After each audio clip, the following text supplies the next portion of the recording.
g'am qilmag'in. Kesel saqiydu, xatolik afu qilinadi.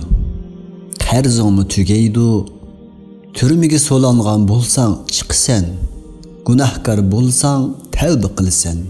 Yo'qsul bo'lsang boy bo'lasan. G'am qilmag'in. Sen yo'qsul bo'lsang, senden başqa qarzga bo'g'ilib ketganlar bor. Mashinam yo'q demsen, senden başqa ma'almayotganlar bor. Og'riqdan azoblanyapsan, qara, senden başqa yillarcha karvatdan qo'polmay azoblanayotganlar bor. Farzandingdan ayrilib qoldim deyotamsan, senden başqa bir qatimliq hodisada nurg'un farzandlardan ayrilib qolganlar bor. G'am qilmag'in.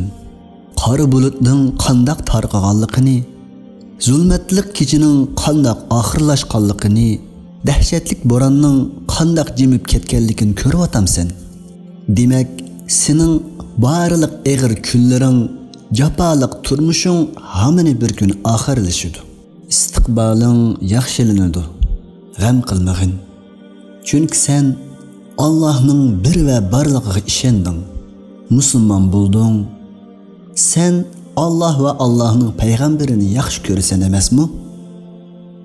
Gunoh qilib salsang, pushaymon qilsan, yaxshilik qilsang, xursand bo'lasan. Shunday emasmi? Demak, senda sen bilmagan nurg'un yaxshilik bor. G'am qilmag'in. Mayli sen qiyin ahvolda bo'lg'in, baxt saodatda yashag'in, boy bo'lg'in, yo'qsil bo'lg'in, barliq hayotingda yaxshilik ustidasan. Chunki payg'ambar alayhissalom shunday degan: Mü'minning ishlari ajablanarlik. Uning hamma ishlari yaxshilikdir. Bu ish mü'mindan boshqaga mansub bo'lmaydi. Uningga xursandlik yetsa, Allohga shukr aytadi. Bu uning uchun yaxshidir. Agar uningga biror xafalik yetsa, sabr qiladi. Bu uning uchun yaxshidir.